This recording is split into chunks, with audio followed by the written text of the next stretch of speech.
Bienvenidos amigos a un nuevo episodio de Opiniones en la Mira. Como todas las semanas, Fernando Conde y yo, José Antonio Cisneros, conversando sobre los temas más importantes de la semana aquí en los Estados Unidos, con esa perspectiva única de dos hispanoamericanos que podemos opinar sobre esto y compartir estas opiniones con ustedes. ¿Cómo estás, Fernando? ¿Cómo te ha ido esta semana? Hola, ¿cómo estás tú, José Antonio? ¿Y cómo están todas las personas que nos siguen a través de En la Mira, Opiniones en la Mira? Bueno, mira, me fue muy bien, ¿no? Incluso hoy hasta me dedicaron una canción en el Facebook, Qué bueno. el grupo Chicago y todo, pero hay tantas cosas de que hablar que ha sido una semana muy interesante, porque se ha diferenciado mucho en cuanto a las otras, porque en cuanto al tema de aquí interno, Estados Unidos, encontramos las primeras reacciones a nivel internacional y los primeros contactos del presidente Joe Biden con Europa, que de eso vamos a hablar más adelante. Pero me gustaría conversar un poco sobre la situación de Texas, ¿no? Que tiene tantas aristas. Sí. Porque fíjate, yo en este momento salgo para la calle, te grabo un video y ves las montañas de nieve que se han recogido para abrir las sendas donde Claro, caminan las tres, personas. cuatro pies de nieve, o sea, Una como cuestión caballo. así enorme que ya es común. Entonces yo veo que gente en Texas se asombra porque obviamente no están acostumbrados con algo muy poco, que le ponen el pie prácticamente y ya desaparece la nieve. Y eso es lo único que me indica, José Antonio, que ese drama que se está viviendo en ese estado se debe a una falta de previsión total, porque a nadie le sorprendió a los meteorólogos no les sorprendió esas nevadas, porque ya la habían anticipado. Eso no es un tornado que se originó de repente, es más parecido a un huracán porque van haciendo un seguimiento de los sistemas que están organizándose en la atmósfera y saben que tienen la capacidad pues de proyectar que van a haber grandes nevadas. Y se lo habían dicho al señor Ted Cruz, que ya lo vimos que salió hacia Cancún porque él es excelente padre, ¿no? Así es. Pero lo cierto del caso es que tú ves la magnitud de eso y entonces entiendes que yo que vivo aquí en un estado donde es bastante frío, tenemos temperaturas de 23, 24, 25, Baja 40. nieve, porque hay que hacer una diferenciación entre los efectos de la caída masiva de nieve o la presencia de frío en, en ubicaciones donde no están preparados para la calefacción. Porque el problema de Texas, según lo entiendo yo, no es un problema de nieve, es un problema de frío. Y es un problema de frío porque la infraestructura eléctrica necesaria para darle calefacción a las casas y a los comercios falló. Es, O sea, es es un de problema no, construcción, ¿ah? es de construcción, José De Antonio, construcción porque y las de casas aquí, inversión en prepararse para etapas muy frías, porque como dije, no es que cayó una notable precipitación de nieve, sino que lo que pasó fue sencillamente que pasaron demasiados días con frío en ciudades donde no había preparación, no había, como dicen aquí, preparación invernal en toda la estructura de transmisión de líneas de potencia, generación de potencia y para de contar la cantidad de... pero es que es un tema básicamente de construcción de las casas, porque aquí tenemos temperaturas de 23 grados bajo cero, de 25, de 40 de wind chill, y es frío. Pero es que el tema es de construcción, porque las casas aquí están construidas de tal manera que los tubos que llevan calor pasan cerca de los que llevan el agua y así evitan que esas aguas se congelen. Claro. Esa forma de construir no la tienen ahí, pero es que no es la primera vez tampoco que las temperaturas bajan en Texas. Claro, se registraron récords, pero tú tienes que prever eso y sobre todo el gobierno de Texas, el señor Greg Abbott, que es el gobernador, ya tenían que haberle participado, que venían unas nevadas fuertes y unas caídas en las temperaturas y pudieron haber organizado, comprar máquinas para generar calor y no hicieron absolutamente nada de eso. Claro que yo entiendo que Ted Cruz, obviamente, él no pensó en comprar eso porque iba para Cancún, pues ahí no iba a necesitar eso. Ahora, tú que vives en Florida, tú sabes que también ahí han bajado las temperaturas, aunque tú vives bastante al sur de la Florida. Sí. Ahora, hay una cosa elemento que también complicó la cosa y yo todavía no la termino de entender. ¿Por qué la red eléctrica de Texas está aislada de la red nacional? ¿Por qué otros estados no pueden enviar energía eléctrica a Texas? ¿Cuándo se tomó esa decisión de crear una suerte de isla de generación y consumo eléctrico aislada del resto de la red nacional? ¿Sabes de algo? ¿Por qué se tomó esa decisión? ¿Por qué Texas decidió en cierta forma independizarse eléctricamente de los estados vecinos? Porque era la Lone Star. Sinceramente no lo sé. No lo sé ni lo entiendo.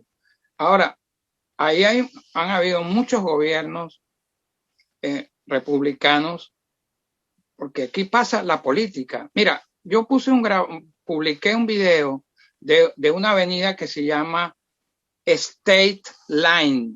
Es una avenida que la mitad de esa avenida pertenece a Arkansas y la otra mitad pertenece a Texas. Una limpia y todavía cubierta de nieve. Sí, puse una foto de cuando estaba la nevada y todo estaba cubierto. Entonces, la de Arkansas, que es un estado con menos producción, con quizás menos dinero que Texas. Menos rico.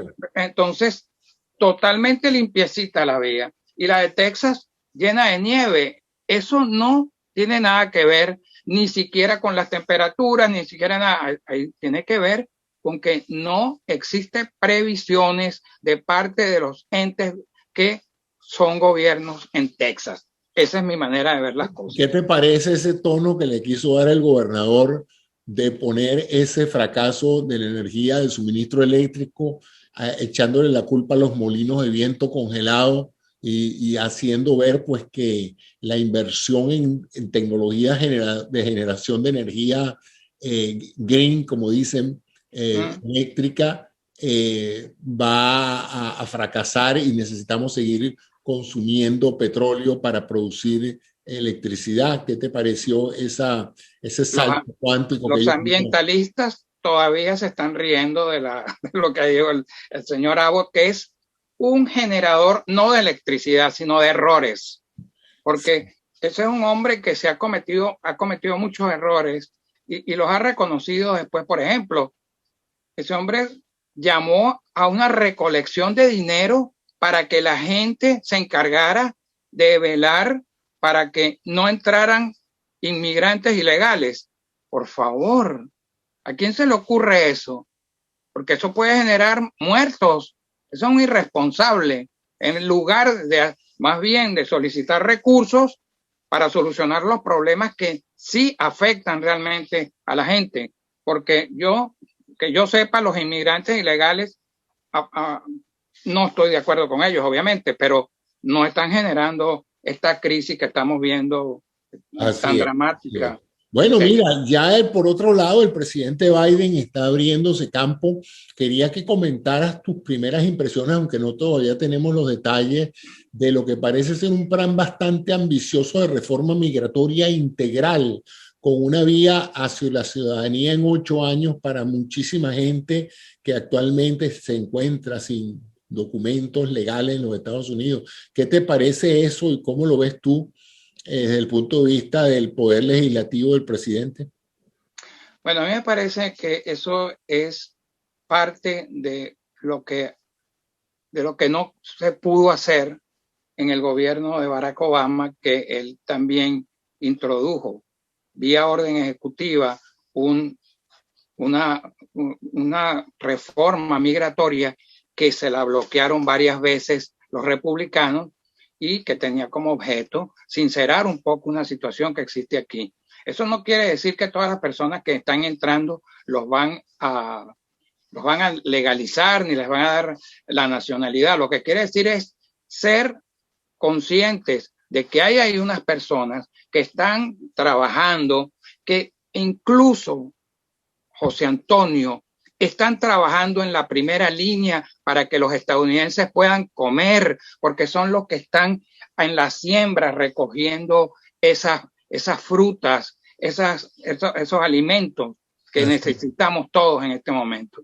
Y no se hizo esa reforma porque el estado de Texas, bajo un gobierno republicano, introdujo una querella en la Corte Suprema de Justicia en esa oportunidad y la votación terminó empatada. Aunque son 9 miembros, uno parece que no votó, entonces terminó empatada y la decisión de esa Corte Suprema de Justicia de Estados Unidos fue que el próximo gobierno se encargara de presentar una iniciativa para una reforma migratoria, pero el próximo presidente fue el señor Donald Trump, que estaba más pendiente, era de construir muros en lugar de derribarlos. Así es. ¿Qué sabes del TPS de los venezolanos? ¿Qué sabes de la situación venezolana?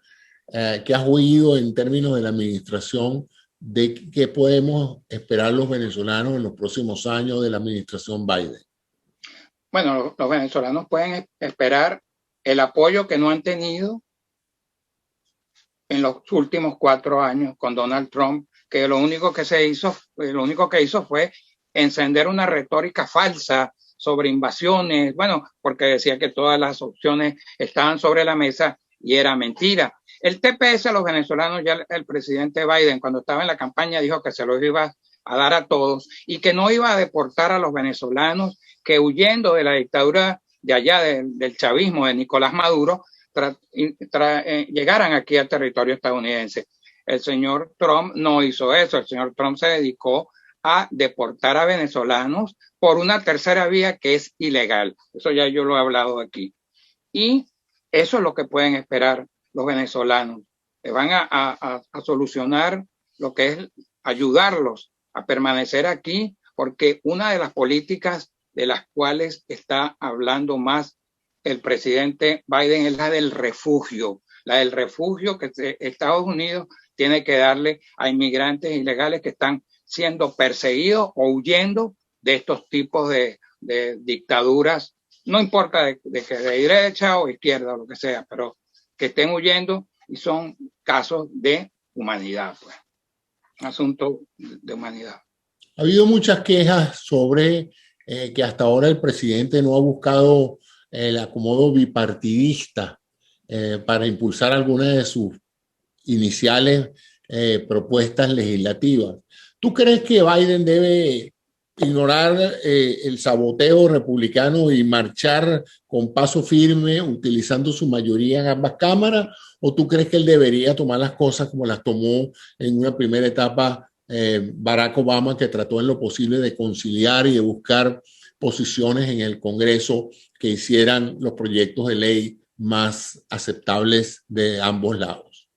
Bueno, Barack Obama trató de hacer eso y perdió casi los primeros 4 años entre la reforma, el problema de salud, establecer una cobertura médica para millones de personas que no la tenían y tratar de rescatar la economía de este país, porque cuando llegó el señor Barack Obama ahí, consiguió la peor crisis económica de los años de la Gran Depresión, a principios de los años 20. Y en eso perdió en sus primeros 4 años del periodo de 8 que cumplió finalmente.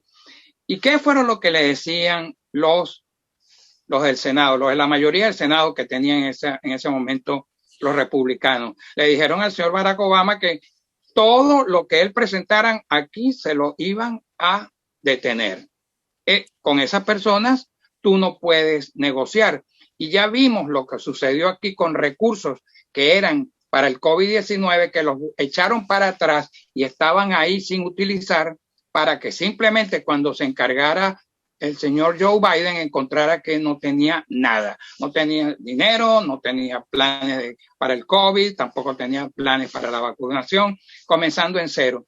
Y ahora estamos viendo que con esas políticas firmes, porque aquí no se puede perder tiempo, José Antonio. No, la situación no está para estar perdiendo tiempo. Pero fíjate, desde el punto de vista técnico, ha sido notable el incremento en la producción y distribución de vacunas en estos últimos meses, en este último mes. Se ha triplicado el número, incluso se llevó un día a 2 millones diarios de vacunas. Prácticamente la expectativa de Biden era 1 millón diario por 100 días. Y en varias oportunidades hemos pasado fácilmente la cifra de 1 millón diario y hemos llegado hasta 2 millones de vacunas administradas en un día, lo cual pues habla de que efectivamente la gente del equipo de Biden a cargo de la vacunación se está moviendo rápidamente. Lamentablemente pues estas tremendas tormentas que habían sido predichas desde hace más de una década, cuando empezaron a hablar del cambio climático, todo lo que ha pasado en los últimos 2 o 3 años en clima se había anunciado: los terremotos más fuertes, los incendios forestales masivos, los problemas de sequía, inundaciones, huracanes masivos, cambios climáticos importantes, donde debería haber frío hace calor, donde debería hacer calor hace frío. Y todo esto pues ha apuntalado el hecho de que tenemos que volver a las políticas de reducción del impacto de los gases producidos por el ser humano, porque definitivamente el ambiente no nos va a perdonar la exageración en el consumo de combustibles fósiles.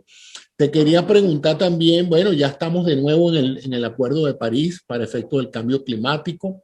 Es una noticia interesante. También reactivamos la membresía con la Organización Mundial de la Salud. Entonces, creo que nunca llegamos a salir, pero sí habíamos iniciado el procedimiento para salirnos de la OMS, y ahora entiendo pues que se ha detenido ese proceso y hemos vuelto de nuevo a ser un miembro tan activo, porque nosotros, Estados Unidos, en la OMS prácticamente somos la entidad fundadora de la OMS y hemos sido tanto de los más beneficiados como de los más participativos con nuestros científicos. Prácticamente el 60-70% del staff de la OMS son médicos, epidemiólogos y expertos norteamericanos. O sea que estamos hablando de una organización que prácticamente nos es muy familiar. El número de casos ha bajado. Yo me imagino que es una combinación de las limitaciones de movilización que estas tormentas han creado en todo lo que es el área central y norte. No. Fíjate bien una cosa. Desde el 11 de enero hasta el 18 de febrero, los nuevos casos han bajado en un 69%. Las hospitalizaciones en un 56%. Eso lo dijo el CDC ayer. Y los fallecimientos han fluctuado. Eso no quiere decir que no han ido a la baja. Han ido a la baja, pero un día están más y suben y bajan. Sí. Entonces, eso indica que está, porque desde el 11 de enero al 18 de febrero es más de un mes que estamos tomando en cuenta. Eso es lo que más de 60 millones de vacunados. Sí, exacto. Y tenemos 80 millones de vacunas todavía disponibles para vacunar y aún más, porque espera Biden tener 300 millones de vacunas para junio.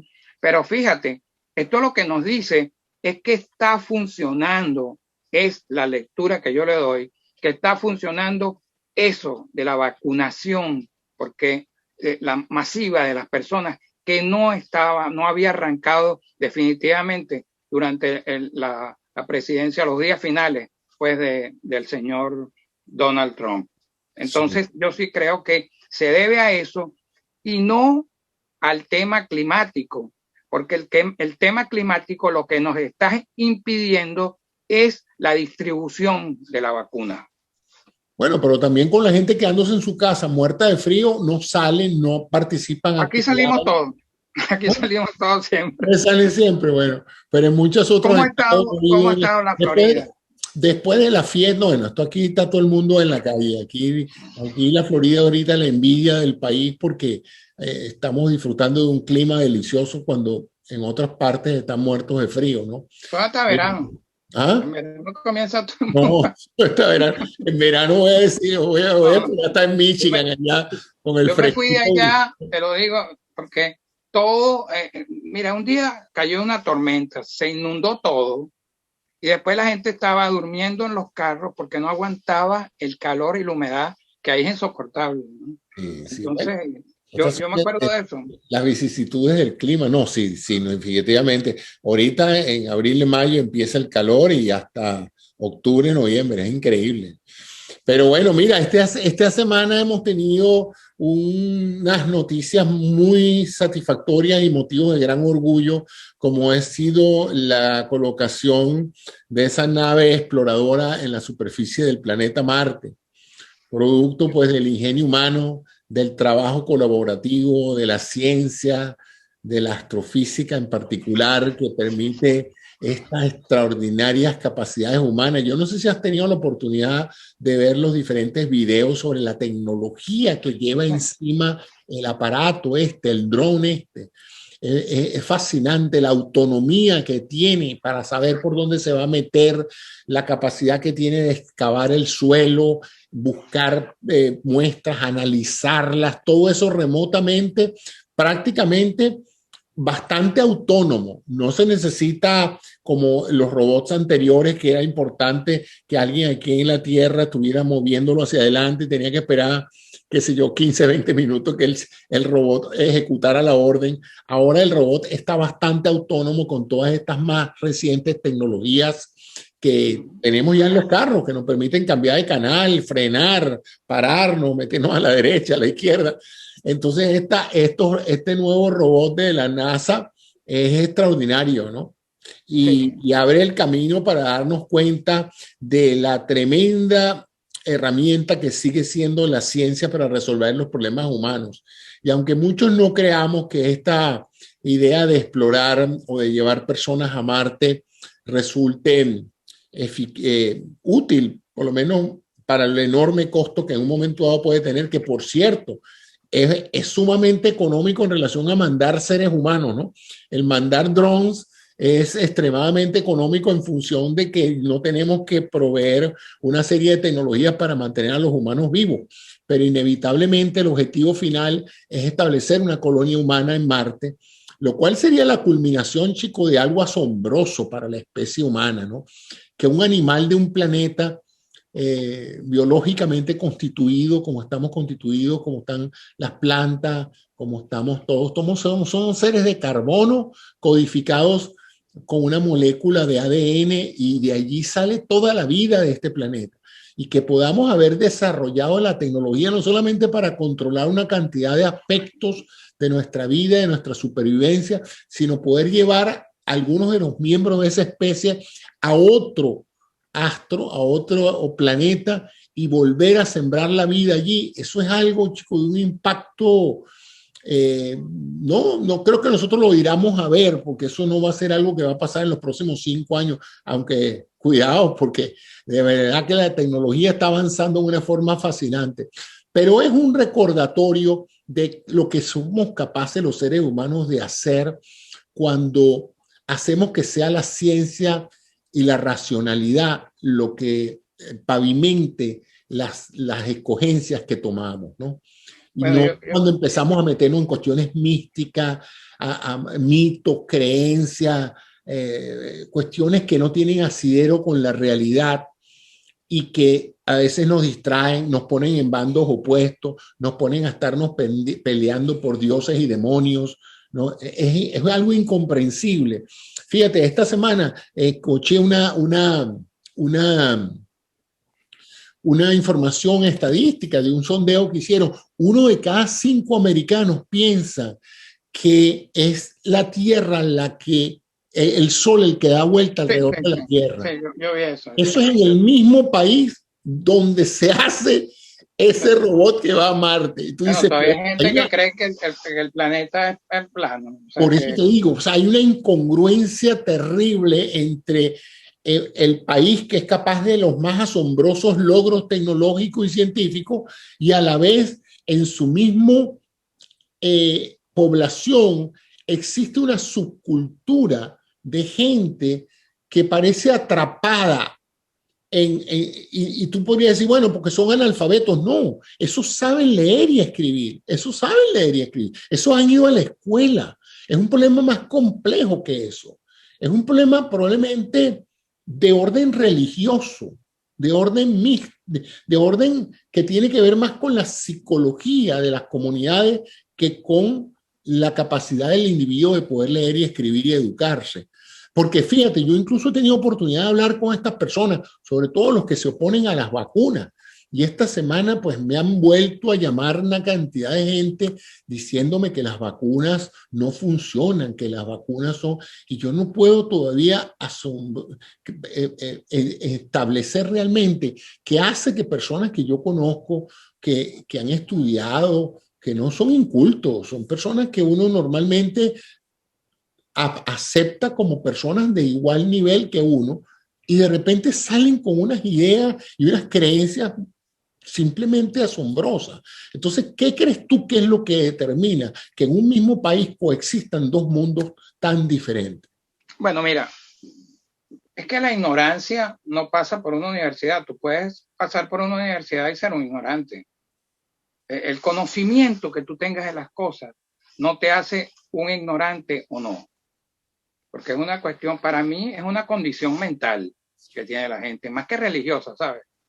Ahora, yo este tema del Perseverance, del rover y todo esto, a mí me resulta tan apasionante porque Marte fue un planeta, ha sido un planeta inspirador de historias, de leyendas, de un montón de cosas, de libros, de películas, de todo. De marcianos. De los marcianos y todo, de todo, porque ha sido realmente un planeta en el cual siempre pensábamos, al principio mucha gente pensaba que ahí había vida, ¿no? Y todavía hay que determinarla, porque la vida no solo son las personas que andan con sus extremidades caminando por un planeta. Así ahora, es, una vida microscópica. Esto, si no estuviéramos en este mundo como está, con una pandemia global a nivel mundial, yo te aseguro que este acontecimiento del Perseverance fuera algo parecido a lo que ocurrió con el Apolo 11, las misiones Apolo que llegaron a la Luna, que todo el mundo se maravillaba y veía todo aquello y lo seguía. No es que estamos, los seres humanos están atrapados en otro problema. Incluso yo creo que de un raciocinio colectivo, de reconocer también las cosas que están ocurriendo, tan importantes como esta. Aterrizaje, vale también el término. No, pero no es tierra, es amartizaje. De acuerdo. Yo estuve viendo lo de decirlo, si es aterrizaje, amartizaje, se pueden utilizar ambas concepciones. Lo cierto del caso es que aquí tenemos un aparato, un rover, que es el quinto que mandan, porque esta es la 9ª misión hacia Marte, que es capaz de grabar videos con el sonido marciano, que no se había escuchado nunca. Toma rayos X del suelo. Cámaras con zoom.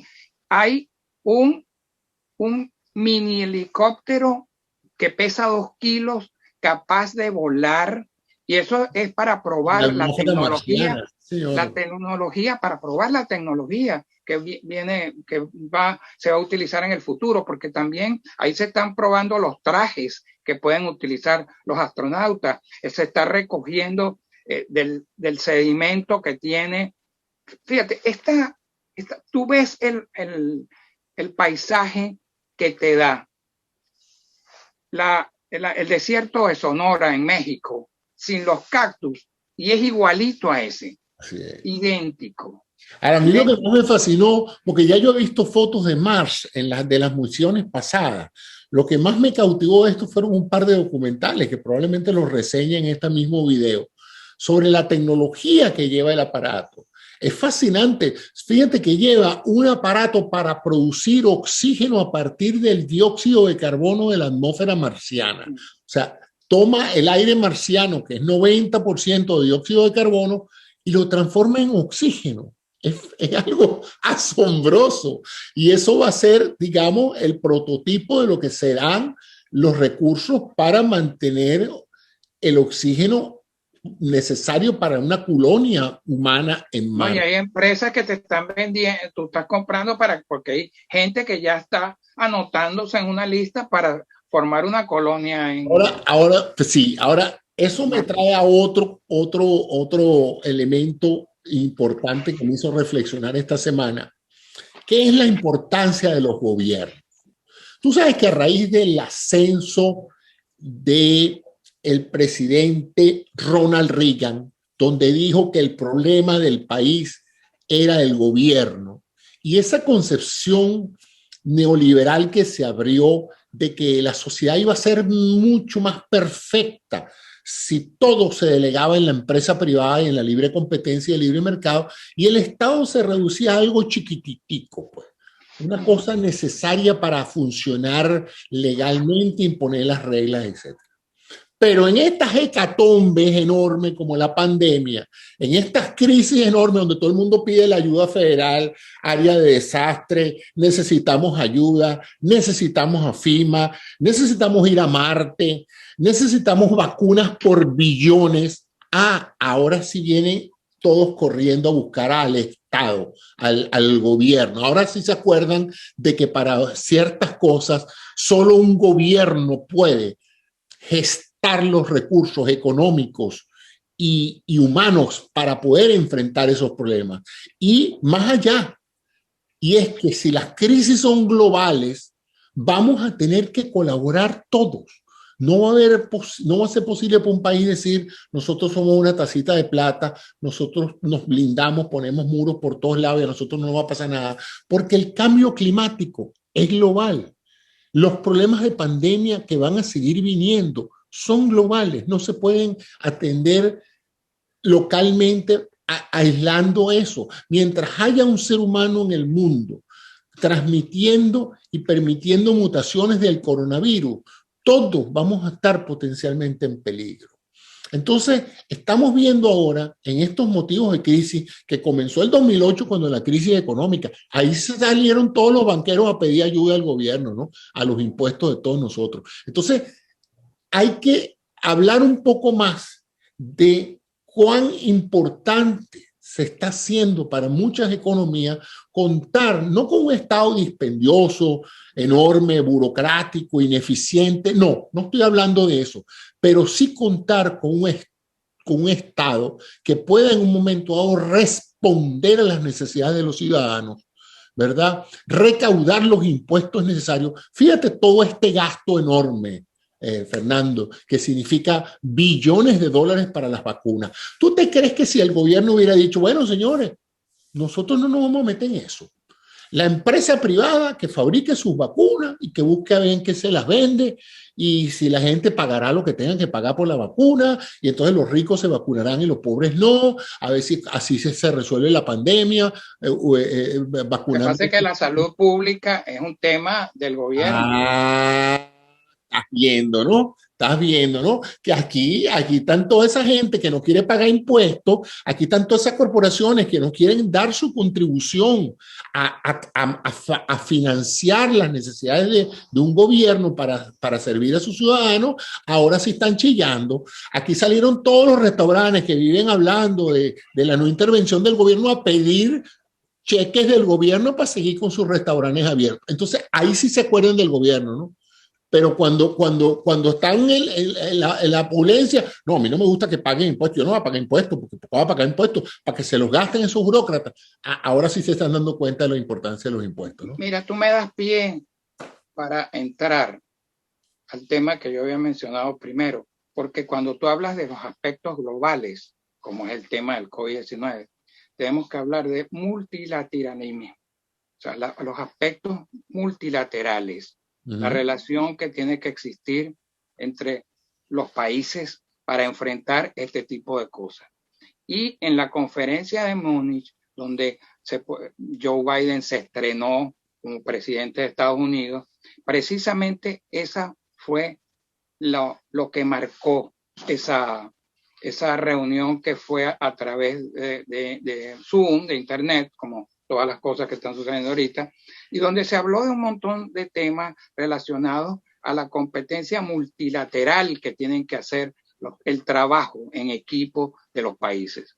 Ahí estaba Biden, estaba Macron, estaba Angela Merkel, estaba Boris Johnson, que fue el anfitrión. ¿Y de qué cosas se hablaron ahí? Primero, de restaurar la relación que estropeó Donald Trump con Europa, que son los aliados naturales de Estados Unidos. El apoyo a la OTAN, que estamos hablando de la defensa transatlántico, un tema global. Se advirtió también de los ataques que están sufriendo la democracia, sin mencionar el caso de Estados Unidos con las pretensiones que hubo con ese ataque al Capitolio, o lo que está pasando en España, ahorita mismo en Cataluña, que es prácticamente una ruptura lo que están buscando ahí.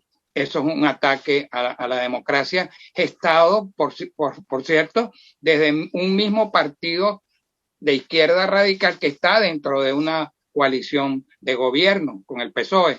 También se habló del acuerdo del cambio climático, también del tema nuclear, de sentarse Estados Unidos de nuevo en las negociaciones por el tema de nuclear de Irán, que se salió también el señor Trump, y se habló, bueno, de la economía global, de las pretensiones de China y Rusia, de un montón de temas que no competen a un solo país, competen a todos, y que Venezuela, ya voy a hablar de Venezuela, que Estados Unidos tiene que ejercer su liderazgo.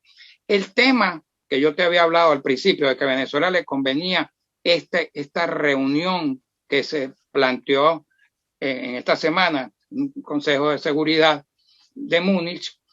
¿Por qué? Porque el señor Biden tiene como objetivo en cuanto a Venezuela ejercer presión multilateral con los países de la Unión Europea en contra del régimen de Nicolás Maduro, multilateral, y no la política unilateral fracasada que siguió Donald Trump con el tema de las sanciones. No es que se le van a quitar las sanciones a Venezuela, a la Venezuela chavista, sino que se va a ejercer presión sobre esas sanciones, pero ya en un ámbito más global, donde estén también los aliados de Europa. Ahora te pregunto yo a ti, ¿qué te pareció esa intervención de Joe Biden en esa reunión de seguridad de Múnich que la presidió Boris Johnson? Bueno, muy buena, porque fue el primer paso en la reconquista de la autoridad moral de los Estados Unidos, en la conquista de la seriedad de los Estados Unidos como nación y de los compromisos que una nación de este tamaño tiene a nivel de la aldea global. Pues es importante saber que hay un adulto a cargo del gobierno de los Estados Unidos, que hay un hombre temperado, que hay un hombre que consulta con expertos, que no se deja llevar por lo que le diga una emisora de radio o de televisión, y eso pues termina generando mayor eficacia a la hora del manejo de programas globales.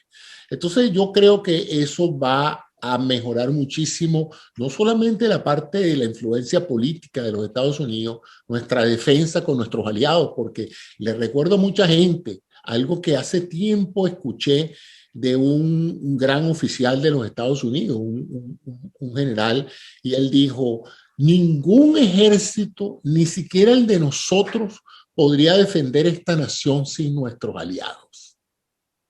O sea, si ustedes se creen que porque nosotros tenemos los aviones que tenemos, las armas que tenemos, etcétera, si todo el mundo no nos ayuda a nuestra defensa, nosotros no vamos a poder en un momento dado defender. En la unión está la fuerza.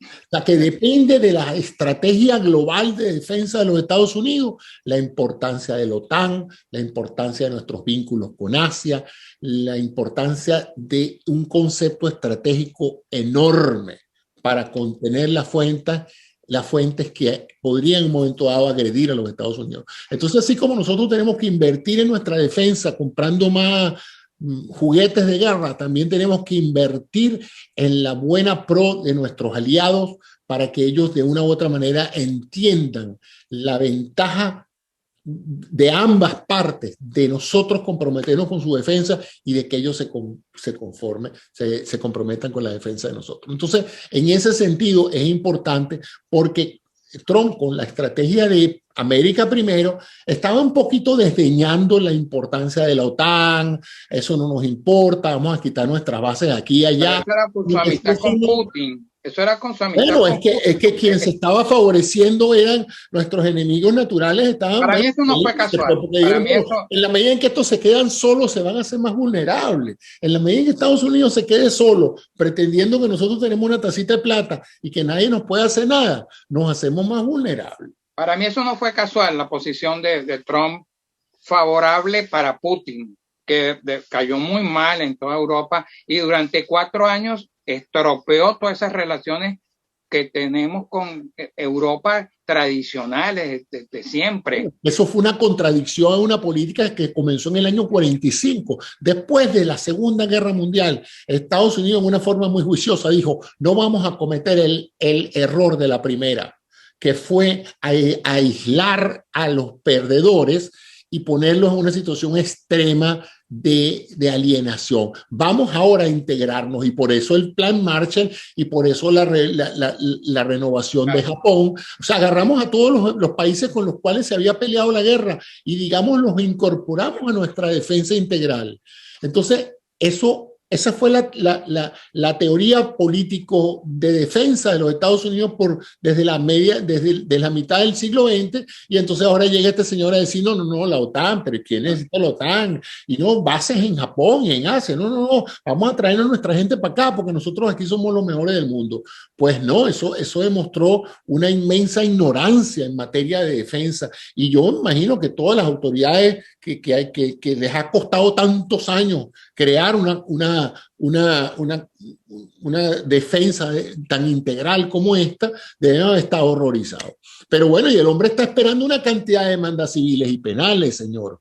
Por ahí hay una cantidad de personas haciendo cola en los juzgados para introducir demandas penales contra el señor, ¿cómo fue que dijo Biden? El former, el ex empleado retirado, ¿no? Y bueno, el hombre va a tener que verse en una cantidad de aprietos legales de los cuales ya él no va a poder apelar a todos los recursos que usó antes. Incluso esta semana se habló mucho de la posibilidad de que en algunos de esos juicios lo llaman a atestiguar bajo juramento. Yo te voy a decir algo, lo peor es lo que está haciendo Trump con ese partido republicano, está erosionándolo por completo, que un senador haya dado su voto en contra con la libertad que él tiene de hacerlo y que vengan a enjuiciarlo, o sea, quieren convertirlo en prácticamente, a juro, cómplice de un delito. De una acción como la ocurrió Un verdadero respeto a esos siete senadores republicanos que votaron a favor del impeachment de Trump. Y bueno, seguimos en esto. Y bueno, esta semana también, ¿qué otra noticia sí hubo esta semana que fuera de interés reseñar? Era lo que ibas a decir de Venezuela, Fernando, que siempre me interesa mucho. Bueno, no, lo de Venezuela es que lo que yo te hablé de las acciones multilaterales con lo que tiene que ver con el tema de Venezuela, la política que se va a seguir con Venezuela. Mira, yo te quería hacer un comentario, aunque saltemos de nuevo para atrás como un saltamontes, que yo me tomé la libertad de apuntar aquí porque te lo quería preguntar. Lo voy a leer porque no quiero perder detalles. Yo anoche estaba viendo el noticiero de televisión española. Y me encontré y grabé lo que estaba diciendo un doctor de Albacete sobre algo relacionado con el COVID-19. Fíjate, hay pacientes que pasaron el COVID-19 sin una sintomatología grave que meses después de sufrir la enfermedad comenzaron a padecer secuelas neurológicas persistentes, según investigaciones del complejo hospitalario de Albacete en España. Albacete es una ciudad que queda cerca de Madrid, que ha observado esas investigaciones, observaron o determinaron que estos efectos estaban relacionados incluso con el sistema inmune. Y este síndrome post-COVID-19 se da entre uno de cada 10 pacientes. O sea, es bastante grande. Uno entre cada 10 es mucho. Ahora, el jefe de neurología del hospital de Albacete, Tomás Segura, lo anoté, dice que cuando el coronavirus no te pone en situación de gravedad extrema en la fase 1, tiene la asombrosa capacidad de que varios meses después genera problemas en el 80% de los casos neurológicos, como aturdimiento, dificultad al hablar y, bueno, y dolores de tipo neuropático. Y dice que la mayor incidencia de estos casos se encuentran entre las mujeres. Este COVID-19, José Antonio, todos los días nos presenta algo nuevo. Todos los días sabemos algo nuevo de él y cosas tan diferentes. Yo creo que se descubren, el COVID-19 es como Marte. Vamos a tener que buscar un mini no sé, para poder uno saber qué es lo que realmente trae consigo este virus tan insólito, tan poco común. Sí y no. Déjame explicarte algo. Toda enfermedad tiene lo que se llama una historia natural, es decir, cómo evoluciona en el tiempo. Y para conocer la historia natural de una enfermedad, tú tienes que inevitablemente esperar un intervalo de tiempo. Entonces, todas las enfermedades tienen lo que se llama reacciones o componentes inmediatos, mediatos y tardíos. Inmediato es lo que tú tienes en las primeras 48 horas, 72 horas. ¿Ok? Congestión, dificultad respiratoria, angustia, tos, fiebre, malestar, te vas para el hospital. A este COVID le han encontrado 25 síntomas diferentes. Bueno, claro, y ya te voy a explicar por qué. Entonces, luego entras al hospital, entonces vienen los cambios mediáticos que se dan, digamos, varios días o semanas después, que ahí entra toda esa parte del compromiso autoinmune. Y luego los tardíos, aquellas personas que superan la enfermedad y que luego 3, 4, 5 meses, 6 meses después todavía están sintomáticos de algo. Supuestamente ya el virus no está, pero de alguna u otra manera cambios creados por el virus en un momento dado siguen creando síntomas. ¿Qué es lo que pasa con este virus? Este virus, como tú ya a lo mejor has visto hasta el cansancio, tiene una corona de espigas de proteínas. Y esas proteínas se fijan en las células a unos receptores que se llaman los receptores AC2 de la enzima convertidora de angiotensina 2. Resulta que esas células con esos receptores no están nada más a nivel de pulmón, están en muchos otros órganos. Que él en una etapa mediata o inmediata se fija en el pulmón y produce esa tremenda neumonía, no quiere decir que si abunda mucho la carga viral en sangre, producto del baño que pasa la sangre por la parte pulmonar y se lleva todos esos virus que están produciendo las células pulmonares replicando virus, pueden ir a otros órganos blancos como el riñón, el cerebro, el corazón, etc. Cuando ellos llegan a esos otros sitios, ¿qué encuentran? Células con el receptor SAC2. Entonces, ¿y qué pasa allí? Entra el virus a la célula, produce la inflamación, produce la replicación viral y crea un foco inflamatorio. Y ese foco inflamatorio, aún después que pase todo esto, puede generar un daño porque células y tejidos inflamados eventualmente cicatrizan, mueren y son reemplazados por otros. Entonces, es claro que a medida que haya personas que tengan 1, 2 o 3 años que han pasado el COVID, vamos a ver una serie de cambios. No se van a ver en todas las personas. Algunos, como te dije, depende de una genética natural de cada individuo. Pero el tema de esto es una incidencia de 1 de cada 10. Si nosotros estamos hablando de millones de infectados, por ejemplo, aquí en Estados Unidos, entonces encontramos que la incidencia es alta, para el tema, porque es un tema relacionado con el sistema inmunológico, pero que ataca la parte neurológica. Sí, pero hay que ver también eso, porque entonces hay que sacar de esa ecuación estadística la incidencia natural de cambios neurológicos en una población. ¿Me explico? O sea, olvídate del COVID. Tú vas a tener en esa muestra de individuos, tú vas a tener una cantidad de gente con déficit neurológico en diferentes grados, no producidos por la virosis.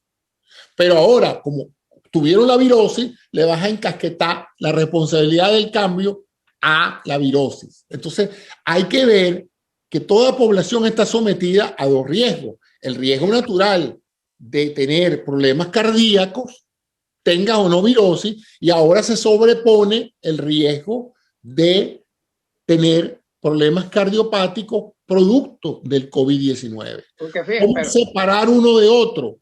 Tendremos que tener una muestra estadística mayor, tendremos que esperar a ver cómo evolucionan eso, porque no está claro en realidad, por ejemplo, en los casos de las personas que han tenido alteraciones cardiovasculares.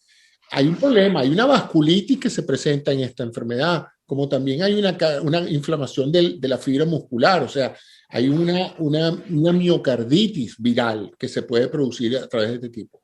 Ahora, no todo el mundo lo exhibe. Tú dices 1 en 10, 1 en 10 es la población que se estudió. Siempre es importante atender. Bueno, son pacientes que no estuvieron graves, pacientes que no tuvieron una sintomatología grave, que es donde se consigue precisamente esa incidencia, ese tipo de casos neurológicos. Por eso habría que verlo, pero a lo mejor en otro país con otra genética diferente. Fíjate las diferencias que ha habido en la mortalidad y en la letalidad y en la infección y en la virulencia de esta broma entre la población hispana, la negra y la blanca en los Estados Unidos. Pero yo creo que eso es parte ya económica también. Es una posibilidad, pero a veces se puede estadísticamente establecer cuál es la probabilidad que sea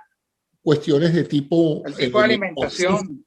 El tipo de alimentación de tipo de obesidad, por ejemplo. Claro, hay una cantidad de factores. El estrés, el acceso a atención médica. Bueno, hay una cantidad de factores. Por eso te digo, esos estudios no son fáciles de hacer, toman tiempo. Y yo sí creo, estoy de acuerdo contigo en que vamos a seguir aprendiendo mucho del COVID. El COVID va a estar con nosotros probablemente por una buena parte de los próximos 2 años, hasta que eventualmente se logre la inmunidad de rebaño necesaria a nivel mundial como para decir salimos de esto, ¿no? Y lo que tenemos es que tratar de hacer ese proceso de vacunación cuanto antes posible para que no sigan aconteciendo mutaciones que en un momento dado puedan producir un virus que sea refractario a las vacunas, ¿no? Bueno, hay que vacunarse. Hay que vacunarse. Yo pienso que ya pronto, en las próximas 2 o 3 semanas, ya veremos en casi todas las farmacias y en algunos que otros supermercados la distribución de vacunas. Hay una gran presión para que las vacunas se distribuyan a centros no hospitalarios, para que comience pues, el proceso de vacunación en masa para aquellas poblaciones menores de 65 años, porque esa es otra cosa, chicos, que me molesta. Será muy difícil saber en los Estados Unidos cuántas personas hay de mayores de 65 años y cuántas de esas ya están vacunadas, porque de verdad que te dicen, ya llevamos 50 millones, 60 millones, ok, perfecto, ya llevamos 50 millones de vacunas, pero ¿qué porcentaje es eso de los que tienen mayores de 65? Deben de tenerlo. Entonces, ¿por qué no lo dicen? Porque yo por lo menos lo he buscado por todas partes y no lo consigo. Yo he tenido que medio sacar mi cuenta, ¿no? Tratando de establecer por el censo cuántas personas de 65 años hay y en base al número de vacunados, pero es que también me confundo porque se vacunó mucho personal de salud. Eso debe tenerlo, sí, debe tener esas estadísticas. Bueno, pero yo te digo una cosa, hay que tener transparencia, porque acuérdate que todavía hay mucha gente que me llama y me dice, José, no puedo conseguir dónde vacunarme, y son personas de más de 65 años con factores de riesgo. Ahora, es importante a las personas que nos escuchan que sigan insistiendo acudiendo ya a los portales de la web donde se están dando la cita, ya están más fluidos que antes, ya no están cerrados como antes, ya usted puede llenar sus datos y meterlo y esperar que le confirmen. O sea, hace 2 o 3 semanas no había forma ni siquiera de entrar a dejar el nombre de uno, ¿no? Ya sí se puede dejar en algunos. No, ahorita sí hay un plan. Incluso hay un plan en y está supermercados funcionando, aquí. pero todavía estamos muy cortos para lo que se pretende de los 100 millones de dosis en 100 días. Claro, estamos empezando el periodo presidencial de esto, pero hay que moverse aceleradamente porque ahora vienen meses de mayor actividad humana. O sea, en la medida en que bajen las temperaturas, la gente empieza a salir de sus casas, la gente empieza a hacer más actividad social y eso inevitablemente va a traer de nuevo un número de casos. Esperamos que no sea como en el pasado, porque ya deberíamos entonces tener, sobre todo porque el problema, ¿sabes qué? El problema de que no creo que sea por las vacunas, porque lo que hemos esencialmente vacunado son personas de 65 años en adelante. La gran mayoría de las personas de 65 años estaban que no salían de su casa, ni trabajan, ni van a los trabajos todos los días. La gran mayoría de la población activa americana, laboral y socialmente activa, la que va a las cenas, la que va a los dates, la que va a los restaurantes, tiene menos de 65 años.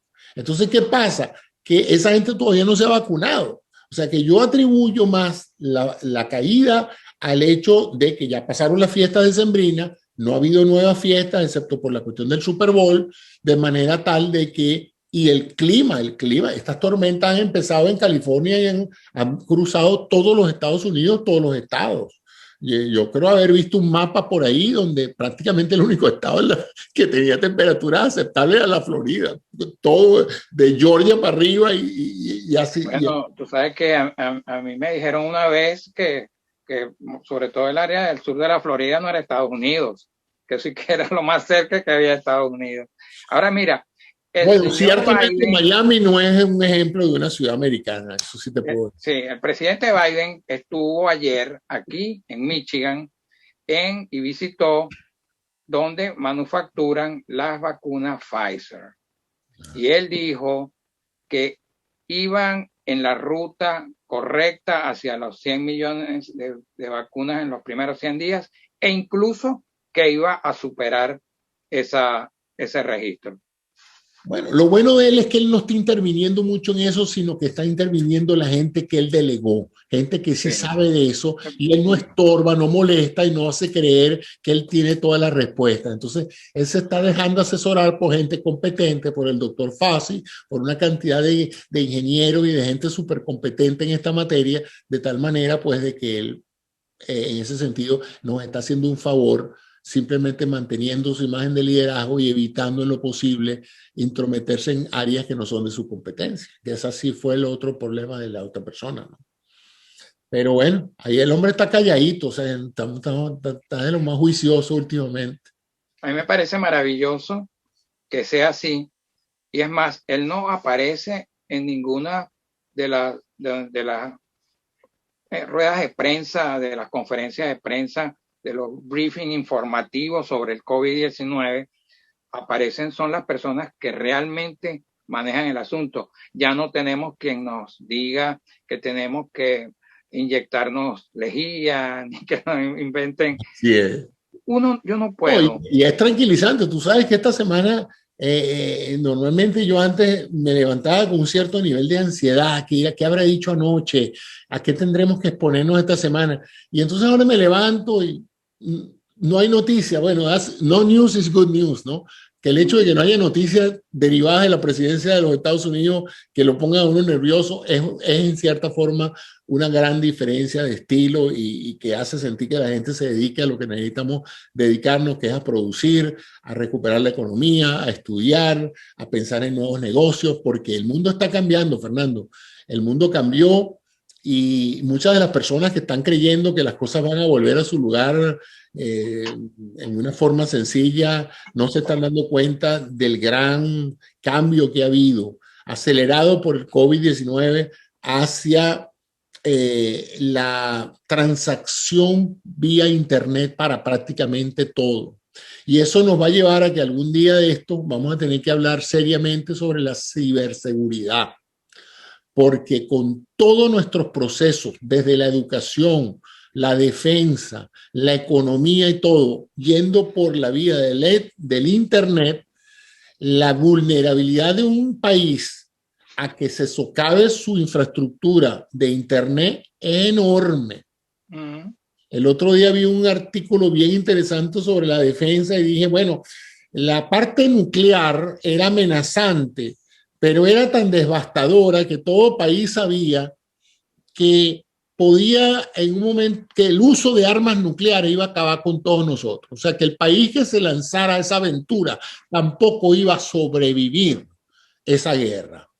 Pero el problema de la guerra cibernética es que puede ser tentadora para una nación pensar que puede lanzar un ataque cibernético y salirse con la suya y arrodillar a un país por la vía del ciberespacio.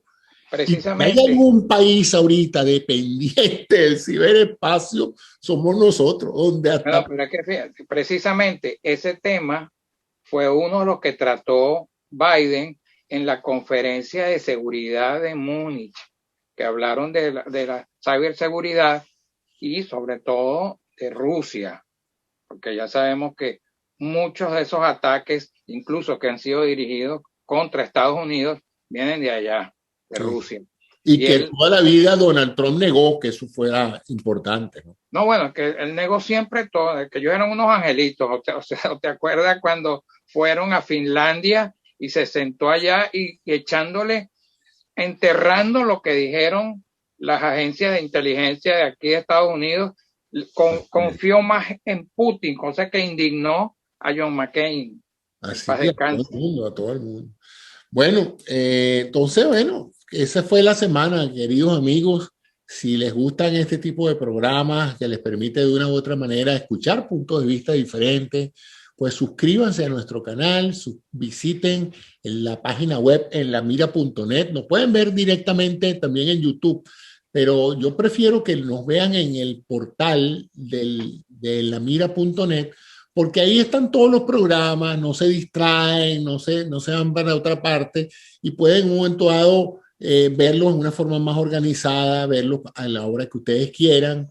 Y es lo mismo porque también es a partir de YouTube que sale la señal de video.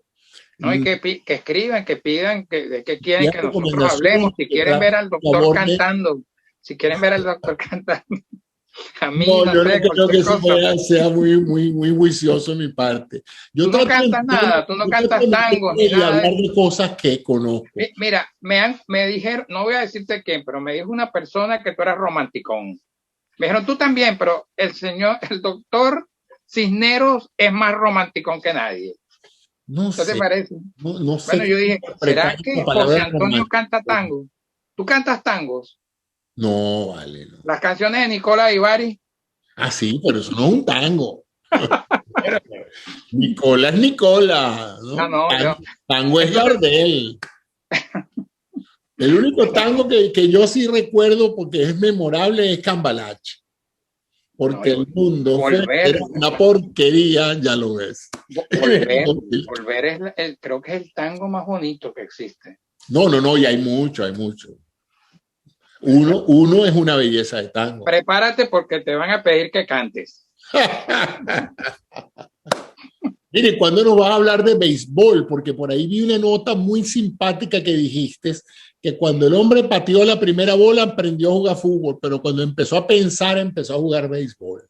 Eso tiene cierta razón y es veraz, porque el béisbol es un deporte de muchas estrategias, hasta los diferentes picheos que lanzan los pitchers, los lanzamientos son diversos.